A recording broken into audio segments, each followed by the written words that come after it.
मंडळी नमस्कार. मी आशिष. मी तुम्हा सगळ्यांचं अगदी मनापासून स्वागत करतो तुमच्या लाडक्या धमाकेदार आणि मजेशीर कार्यक्रमात, ज्याचं नाव आहे माहेर वाशिणीच्या हक्काचा सोहळा सख्यांचा. Priya Ashok, I love you. तू माझ्या सगळ्या चुका पोटात घातल्यास, मला समजून घेतलंस. तुझी ही साथ लग्नाच्या आधी पण आणि लग्नाच्या नंतर पण खूप अनमोल आहे माझ्यासाठी. आज माहेर राहून कोणीही सपोर्ट केला नसतानाही आपण लग्नाला उभं राहिलो. सगळी अरेंजमेंट आपण केली आणि ते लग्न आपण निभावून नेलं. आमचं हे आयुष्य म्हातारपणापर्यंत असं साथ राहो ही लालबागच्या राजाच्या चरणी माझी प्रार्थना आहे. म्हणजे 25 वर्षाचा तुमचा संसार हा सगळा डोळ्यासमोर येत होता जेव्हा तू हे पत्र वाचत होतीस तेव्हा. मंडळी, आपण आलेलो आहोत पायकळा येथील घोडपदेव मुंबई टॉवर सोसायटीमध्ये आणि तिथल्या या सगळ्या सख्या इथे जमलेल्या आहेत. ओ हो हो हो हो, काय सगळे अगदी नटून थटून आलेले आहेत. वा वा वा. आणि सगळ्यांच्या चेहऱ्यावर उत्साह आहे. पण मंडळी, एक सांगू का, कारण आता सुट्ट्या सुरू झालेल्या आहेत आणि ह्या सुट्ट्यांमध्ये ना एकच गाणं सतत ऐकायला मिळतं. कुठलं माहितीये? कुठलं सांगाल? सांगा कुठलं? मामाच्या गाव झुक झुक झुक झुक अगीन गाडी, गुरांच्या रेषा हवेत गाडी, पळती झाडे पाहूया, मामाच्या गावाला जाऊया जाऊया, मामाच्या गावाला जाऊया. हे ह्या सुट्ट्यांमध्ये ना हे सगळे भाची कंपनी असतात ना, भाचे कंपनी, ह्यांना ना मामाच्या गावी ना जाम पळायची उत्सुकता असते. माझी सुद्धा जेव्हा शाळेमध्ये असताना वार्षिक परीक्षा संपायची तेव्हा मी सुद्धा कधी परीक्षा संपते आणि दुसऱ्या दिवशी मामाच्या गावी म्हणजे आजीकडे पळतोय असं व्हायचं. बरं, ह्या सगळ्यांमध्ये ही जी भाचे कंपनी आहे ना, त्यांच्याबरोबर त्यांच्या आई सुद्धा तितक्याच उत्साही असतात, कारण त्या सुद्धा माहेरी जात असतात आणि त्यांना माहेरी जाणं फार गरजेचं वाटत असतं, कारण त्यामुळे त्यांना त्यांचं बालपण पुन्हा एकदा अनुभवता येतं. आणि हेच बालपण, हे सुखावणारं बालपण मी घेऊन आलेलो आहे 16 सख्यांच्या या कार्यक्रमाच्या माध्यमातून. तेव्हा बघूया आजच्या भागामध्ये कोण होणार आहे हुकमाची राणी, जी विराजमान होणार आहे ह्या मानाच्या खुर्चीवर आणि घेऊन जाणार आहे हा माहेरचा आहे. तेव्हा आपल्या पहिल्या खेळासाठी कोण कोण आहेत त्या 10 ताई, त्यांनी पटापटा इथे यायचंय. या बरं, या. आपल्या ह्या पहिल्या खेळामध्ये 10 ताई सहभागी झालेल्या आहेत. खूप खूप अभिनंदन तुम्हा सगळ्यांचं. 10 ताईंचं खूप खूप अभिनंदन, पण शुभेच्छा सुद्धा. ताई, तुला काय आवडेल? मायक्रोवेव्ह घ्यायला आवडेल? मायक्रोवेव्ह इलेक्ट्रिक शेगडी नको आहे माझ्याकडे. तुझं नाव सांग बरं आधी. प्रियंका सचिन थोरात. प्रियंका ताई. माहेर कुठलं? बायकळा वेस्ट. माहेर भायखळा वेस्ट आणि सासर ईस्ट. हे सासर ईस्ट, म्हणजे भायखळ्यामध्येच. म्हणजे फक्त ईस्ट आणि वेस्ट, ब्रिज क्रॉस करायचं. फक्त ब्रिज क्रॉस करायचा. तेच ते बरोबर.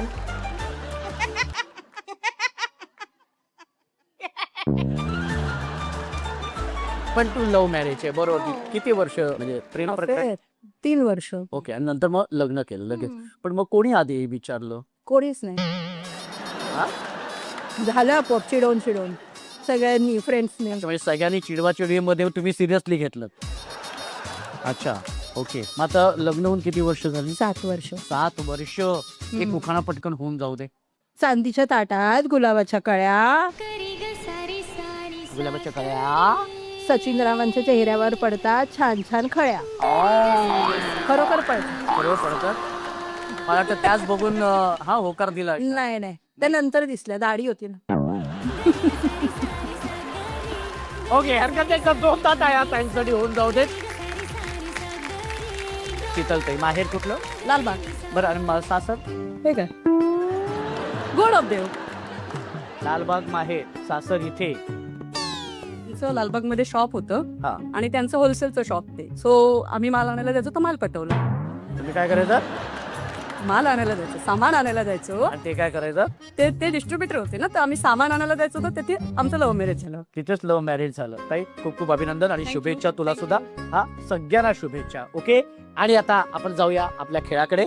आपल्या पहिल्या खेळाचं नाव आहे एक टप्पा दे धक्का, एक टप्पा दे धक्का, एक टप्पा दे धप्पा.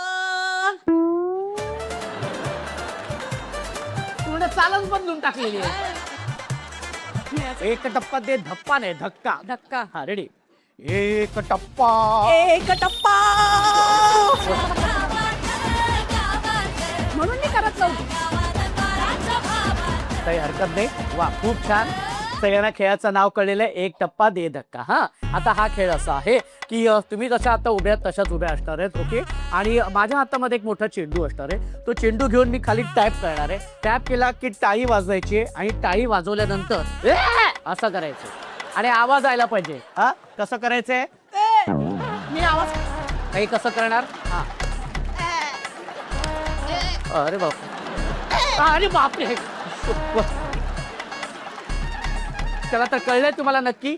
हा, आणि जी ताई चुकीची टाळी वाजवेल किंवा जी ताई उशिरा टाळी वाजवेल ती ताई बाद. अशा 4 ताई बाद होणार आहेत आणि 6 ताई जाणार आहेत आपल्या पुढच्या खेळामध्ये. ओके, चेंडू कुठे आहे? येणार, चेंडू येणार. बोलवा. बोलवतो ना. ए ये रे, बघितलं? हो हो, असे जादूचे प्रयोग असतात आमच्याकडे. हा, ओके, रेडी?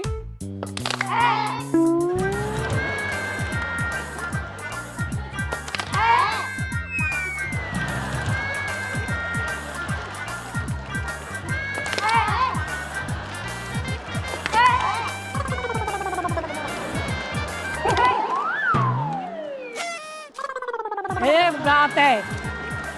त्यामुळे ताई तू आणि ताई तू बाद झालेले आहेत. तुम्ही समोर बसू शकता. ओके,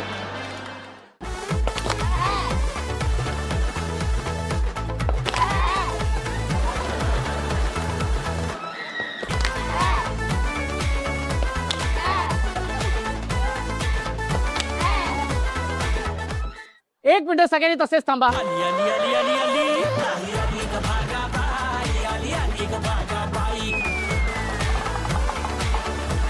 ही ताई बघा, ही ताई असं करते. ताई हे काय केलंस? छान असंच होतं का? बरं, हा, बाकीच्यांचे बघा आणि तुझं बघा. Okay, ready?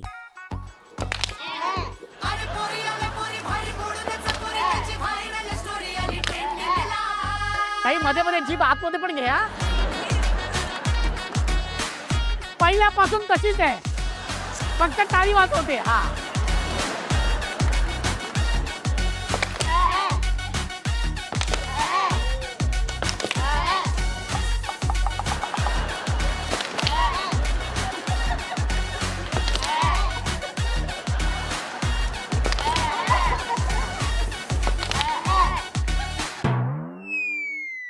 एक आणि दोन, दोन.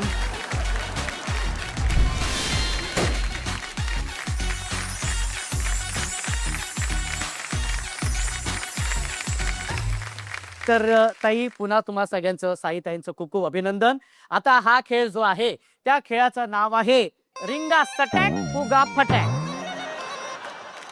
हा, खेळाचं नाव काय ताई? रिंगा सटॅक फुगा फटॅक. बरं बाई, ठीक आहे. भाऊजी बोलतात घरी जास्त?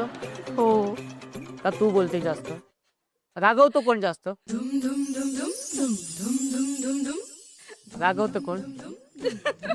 भाऊजी समोर बसले. कुठे आहेत? नमस्कार.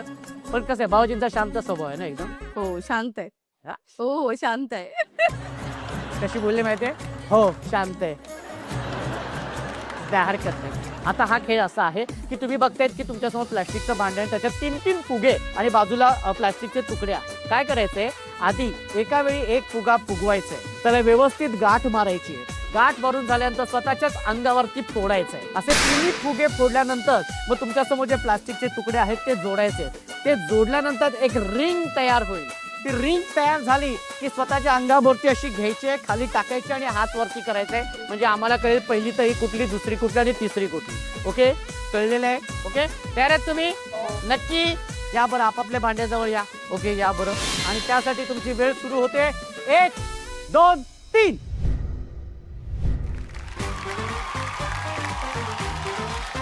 व्यवस्थित. हा, व्यवस्थित व्यवस्थित. शाबास. ओके, जरा मोठा फुगला तर पटकन फुगेल, पटकन फुटेल. शाबास. हा हा, जोरात जोरात. एवढं प्रेमाने फुटशील तर. हा, पुन्हा. Very good. शाबास. हा, ये बात आहे. हो हो, ये बात.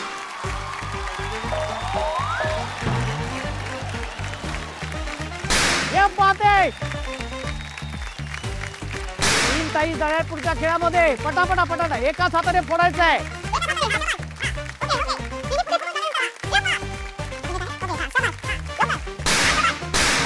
टपाटप टपाटप. हा फोडायचं आहे.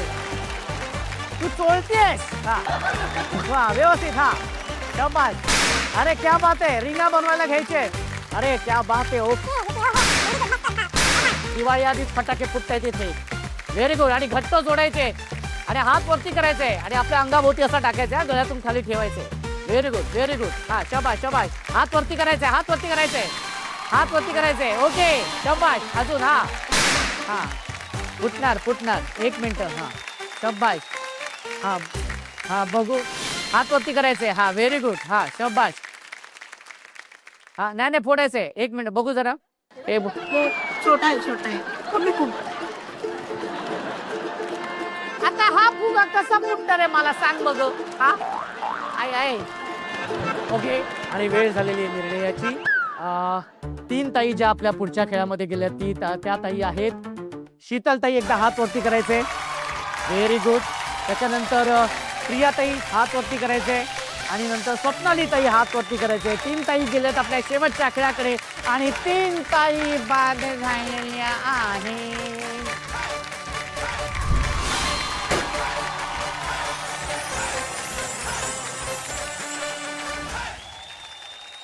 म्हणजे आपण शेवटच्या खेळाकडे जाणार आहोत आणि बघणार आहोत की कोण होणार आहे हुकमाची राणी. पण त्याआधी सुरू करूया आपल्या अत्यंत सुंदर अशा भागाला ज्याचं नाव आहे अर्थातच पत्र मनातलं. आणि या भागामध्ये आपण सगळ्या ताईंना पत्र लिहिण्याची विनंती करत असतो आणि सगळ्या ताई छान पत्र लिहित असतात. पण त्यातील 2 निवडक पत्रांचं आपण इथे वाचन करत असतो. ती 2 पत्र आहेत प्रियाताईंचं आणि अर्थातच शीतलताईंचं. तर सगळ्यात आधी आपण प्रियाताईंपासून सुरुवात करूया. प्रियाताई कोणासाठी पत्र लिहिले? मी माझ्या आई वडिलांसाठी पत्र लिहिते. आई बाबांसाठी लिहिले. हो, पण मग आई बाबांनाच का लिहावं असं वाटलं पत्र? कारण आजच्या या धकाधकीच्या आयुष्यामध्ये त्यांच्याशी असं रोज बोलणं होतं, पण असं खूप काही सांगण्याचं राहून गेलंय. मी माझ्या वडिलांना बाबा नाही म्हणत, आम्ही लहानपणापासून त्यांना दादा म्हणतो. आई दादा, मी तुमचे खूप आभार मानते की तुमच्यामुळे आज आम्ही इथपर्यंत पोहोचलो. म्हणजे तुम्ही आम्हाला असे संस्कार दिले, त्याच्यामुळे मी आज माझ्या मुलांचा, माझ्या संसाराचा अगदी उत्तम रीती हे करते आणि असेच आशीर्वाद तुमचे राहू दे. आम्ही 3 भावंड आहोत, पण आम्हाला त्यांनी असं उत्तम प्रकारे आयुष्य दिलंय की त्याच्यात मला काही म्हणजे असं कमी पडलं नाही. त्यांनी स्वतःच्या काटकसर करून अगदी आम्हाला मोठं केलं, आम्हाला उत्तम प्रकारचं शिक्षण दिलं. त्यांचे मी खूप खूप माझ्या आई दादांचे आभार मानते. ज्या क्षणाला मी तुमच्या जवळ येते त्या क्षणाला असं वाटतं की हा दिवस संपूच नये, ही रात्र संपूच नये. एक दिवस जरी आली तरी पूर्ण संसाराचं म्हणजे एकदम जगण्याचं आयुष्य तुमच्यापर्यंत पोहोचतं. हे समजू शकतो ताई, कारण आपल्या आई बाबांची जागा कोणीच घेऊ शकत नाही. अगदी ते माझे सासू सासरे पण चांगले आहेत, सगळे चांगले आहे, मिस्टर पण चांगले आहेत, मुलं चांगली आहेत, पण आई वडिलांची जागा या जगात कोणीच घेऊ शकत नाही. ताई तुझे जेव्हा पत्र वाचत होतीस ना, तेव्हा ज्या पद्धतीने तू अगदी पत्र वाचत होतीस, म्हणजे भरपूर तुला त्यांना काही सांगायचं असं वाटत होतं, खूप बोलायचं होतं, ते सगळं कळत होतं आम्हाला. आणि तिच्या या सगळ्या ज्या भावना आहेत त्या नक्कीच आईबाबांपर्यंत नक्कीच पोहोचतील. आणि मला खात्री आहे की ते सुद्धा हा भाग जेव्हा बघते आणि तुझ्या भावना जेव्हा त्यांच्यापर्यंत पोहोचतील तेव्हा त्या सुद्धा तितकेच भावनिक होतील, तितकेच भावुक होतील जितके आता तू झालेली आहेस. त्यांचे सुद्धा डोळे पाणवतील नक्कीच. ओके, आपण आता ह्या ताईंशी बोलूया. ताई तुझं नाव सांग बरं. शीतल अशोक मोरे. कोणासाठी पत्र लिहिलंय? मी माझ्या नवऱ्यासाठी पत्र लिहिलं. भाऊजींनाच का लिहावं असं वाटलं पत्र? माझ्यासाठी सर्व काही आहे. किती वर्ष झाली लग्नाला? 25. 5 वर्ष आधी, 20 वर्ष लग्नाची. खूप लहानपणापासून होती. पत्र वाचूया. पहिलं तर मला 16 सख्यांचे यांचा आभार मानायचे आहेत. या मोबाईलच्या जनरेशनमध्ये पण त्यांनी पत्र लिहिण्याची जी काही सुरुवात ठेवलेली आहे, प्रथा पाडलेली आहे, त्याबद्दल मी मनापासून आभार करत आहे. आम्हालाच आज इतक्या वर्षांनी लिहिताना पेन हातात कसा पकडायचा हेही आम्हाला आठवावं लागलेलं. मोबाईलमुळे आज सगळं जग फॉरवर्ड झालंय, मेसेजमध्ये काही मजा नाही राहिलेली, पण पत्रात आज ज्या महिलांनी पत्र लिहिले आहेत त्या सगळ्यांच्या डोळ्यातून पाणी आलेलं आहे. सो मी आता अशोकसाठी पत्र लिहिले आहे. प्रिय अशोक, आय लव्ह यू. हे आपण खूप वेळा बोललोय, तूही मला बोललेला आहेस, पण या 16 सखांच्या या कार्यक्रमातून पुन्हा एकदा तुला आय लव्ह यू बोलते सगळ्यांसमोर आणि या चॅनलवर. 25 वर्ष झाले आपण एकत्र आहोत. तू माझ्या सगळ्या चुका पोटात घातल्यास, मला समजून घेतलंस आणि अजूनही समजून सांगतोस. पण तुझी ही साथ लग्नाच्या आधी पण आणि लग्नाच्या नंतर पण खूप अनमोल आहे माझ्यासाठी. आज माहेराहून कोणीही सपोर्ट केला नसतानाही आपण लग्नाला उभं राहिलो. सगळी अरेंजमेंट आपण केली आणि ते लग्न आपण निभावून नेलं. त्याबद्दल अशोक तुझे मनापासून आभार. आपल्या जीजी आप्पा यांच्यामुळे आपला संसार अजूनही चांगला चालू आहे. त्यांचे आशीर्वाद कायम आपल्याबरोबर असू देत. आपला मुलगा स्वरूप ह्याचं नाव मी मेन्शन करते कारण की तो खूप लहान होता, 7व्या महिन्यातला होता आणि तेव्हा 1 ते 5 वर्ष अशोक माझ्याबरोबर ज्या खंबीरपणाने उभा राहिला ती अजूनपर्यंत आम्ही जरी त्याला बरं नसलं तरी आम्हाला दोघांनाही असं वाटतं की अजूनही तो त्रास आपल्याला होतोय की काय. त्या 7 महिन्याच्या बाळाला सांभाळत आज तो 18-19 वर्षाचा झालाय. ह्या पूर्ण याच्यामध्ये अशोकची आणि माझ्या सासूची मला पूर्णपणे साथ होती. त्याच्यामुळे आज तो पूर्ण इथपर्यंत पोहोचलेला आहे.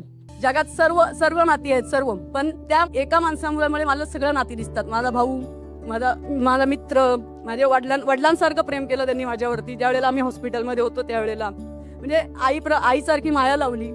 त्यामुळे सर्व काही आहे ते फक्त अशोकसाठी. एवढं बोलून मी माझे 4 शब्द संपवते आणि एवढंच सांगेल की आमचं हे आयुष्य म्हातारपणापर्यंत असं साथ राहो ही लालबागच्या राजाच्या चरणी माझी प्रार्थना आहे. गणपती बाप्पा. वा, खूप सुंदर पत्र तू दिले. म्हणजे 25 वर्षाचा तुमचा संसार हा सगळा डोळ्यासमोर येत होता जेव्हा तू हे पत्र वाचत होतीस तेव्हा. अशोक भाऊजींसाठी एकदा जोरदार टाळ्या झाल्या पाहिजेत कारण त्यांनी ज्या पद्धतीने तुला साथ दिलेली आहे. आणि मला असं वाटतं की असा जर आयुष्यभराचा सोबती मिळाला तर आयुष्य खरंच खूप छान सुखाचं आहे, आनंदाचं आणि समृद्धीचं नक्कीच होईल जे तुझं आहे. लालबागच्या राजाच्या चरणी प्रार्थना केली आहेस. एक भाऊ म्हणून नक्कीच सांगेन की तुझी इच्छा अशीच पूर्ण होणार आहे आणि त्याचे आशीर्वाद तुझ्या पाठीशी अखंड राहणार आहे. ताई खूप छान. दोन्ही ताईंनी खूप छान पत्र लिहिलेली आहेत आणि खरं तर ह्या भागामध्ये खरंच खूप भाऊक व्हायला होतं. पण आता पुन्हा एकदा तुम्हा सगळ्यांच्या चेहऱ्यावर हसू आणण्यासाठी आणि बघण्यासाठी की कोण होते हुकमाची राणी त्यासाठी आपण जाऊया आपल्या शेवटच्या खेळाकडे. एकदा जोरदार टाळ्या होऊन जाऊ दे. खेळाचं नाव आहे आळस पूस उचल कापूस. कसं खेळाचं नाव काय बरं? आळस फूस. नाही मी कसं केलं तसं करून दाखवायचंय. आळस फूस उचल कापूस. हे राहिले. हा उचल कापूस. हा कसं हा रेडी. आळस फूस उचल कापूस. हे राहिलं ना. हा आळस फूस उचल कापूस. एक मिनिट, हे काय केलं तुम्ही केलं पुढे एकदा. हा पब्लिक डिमांड. हा आळस फूस उचल कापूस. खेळाचं नाव आळस पूस उचल कापूस. आता काय तुम्हाला मी सांगतो. तुम्ही बघताय की स्टीलची डिश आहे आणि त्याच्यामध्ये 10 मणी आहेत आणि एक रीड आहे. ओके, त्याच्यानंतर एका भांड्यामध्ये 10 कापूस आहेत आणि स्ट्रॉ दिलेला आहे तुम्हाला. आणि तुम्ही बघाल की तुमच्या समोर प्लास्टिकचं भांड आहे, एक पेन्सिल आहे आणि एक शार्पनर आहे. सगळ्यात आधी काय करायचं, हे जे मणी आहेत हे मणी त्या धागेमध्ये ओवायचे. ओके, 10 मणी ओवून झाल्यानंतर हा जो कापूस आहे तो असा या स्ट्रॉने शोषून घ्यायचा आणि समोर जे तुमचं भांड दिसते ना त्या भांड्यात नेऊन टाकायचे. एका वेळी एकच कापूस. असे 10च्या 10 कापूस त्या भांड्यामध्ये समोरच्या भांड्यामध्ये नेऊन टाकल्यानंतर तुमच्या समोर जे पेन्सिल आहे त्या पेन्सिलने टोक काढायची आणि ज्या ताईची सगळ्यात छोटी पेन्सिल राहील ती ताई विजेती. कळलं? त्याच्यामुळे तिथे गेल्यानंतर जो काय राग असेल तो काढायचा. रेडी आहे? ओके, 1 2 3 म्हटल्यानंतर हा एक हात मागे. 1 2 3. शाबाश, मस्तच. ओ हो, क्या बात आहे.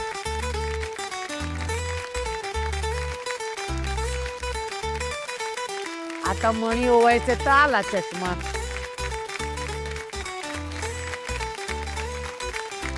मस्त दाखवायचे, कॅमेरा समोर दाखवायचे. हा कॅमेरा समोर दाखवायचंय. ओके, अजिबात घाई करू नको. सावकाश. हा व्हेरी गुड. थरथरू नको. हा व्हेरी गुड. मस्तच. हा हा त्या भांड्यात पडला पाहिजे. हा स्टॉला हात लावायचा नाही.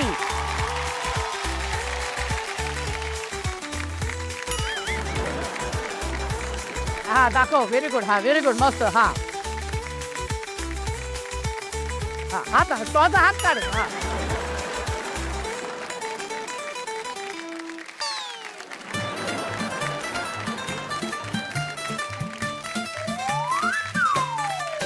क्या बात आहे. ओ हो, व्हेरी गुड. झाले सब ते सोलाला घ्यायचंय. आणि आता इथून वेळ सुरू होणार आहे 2 मिनिटाची.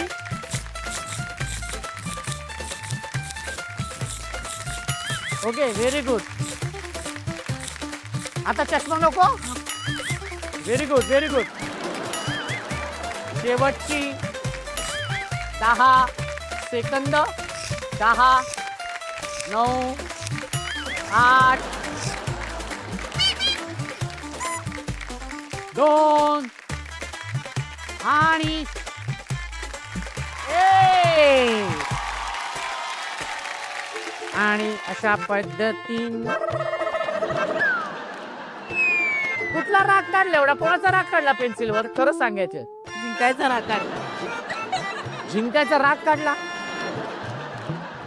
आणि अर्थातच आजच्या भागाची हुकुमाची राणी झालेली आहे शीतलताई.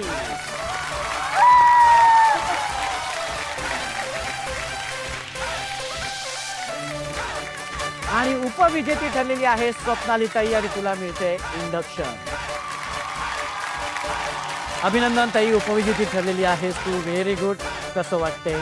खूप छान वाटतं. इंडक्शन मिळालं, उपविजेती झाली, हरकत नाही. हो, पण 10 चालेल. ताईंमधून हो, उपविजेती बरोबर आहे. होणं सोपी गोष्ट नाही. हार जीत होतेच करेक्ट आहे, बरोबर. पण कसं वाटतं तुला हा माहेरचा आहेर आमच्याकडून? खूप छान वाटतंय. खूप छान वाटते. व्हेरी गुड ताई, पुन्हा एकदा तुझं खूप खूप अभिनंदन. आणि अर्थातच आजच्या भागाची हुकुमाची राणी झालेली आहे शीतलताई.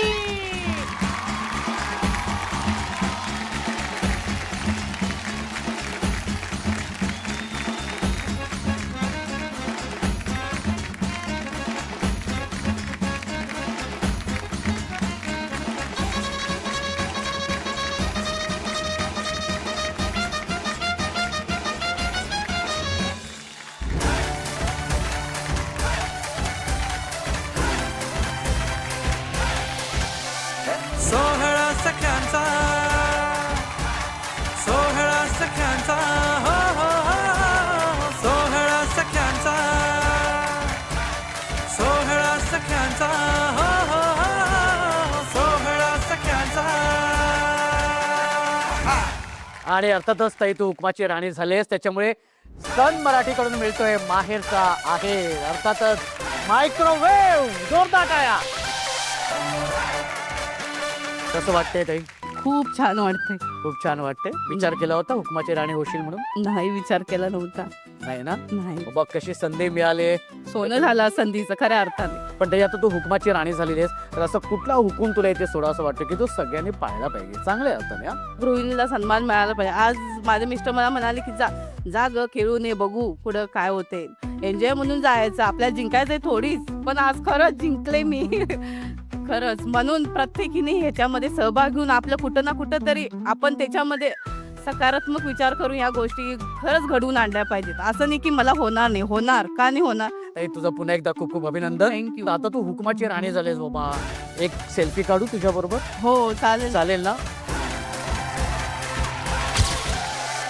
सोहळा सख्यांचा, सोहळा सख्यांचा. मंडळी, बालपण अनुभवता येणं हे फार गरजेचं वाटत असतं. कारण जबाबदाऱ्यांच्या ओझ्याखाली अडकलेल्या सगळ्या सख्यांना एक मोकळा श्वास घेता येतो. आणि ते किती गरजेचं आहे हे तुमच्या लक्षात आलं असेल. हे सगळे आनंदी चेहरे बघूनच त्या भेटूया पुढच्या भागात अजून काही चेहऱ्यांवरती आनंद आणण्यासाठी, हसू आणण्यासाठी तुमच्या धमाकेदार आणि मजेशीर कार्यक्रमात, ज्याचं नाव आहे माहेरवाशिणींच्या हक्काचा सोहळा सख्यांचा.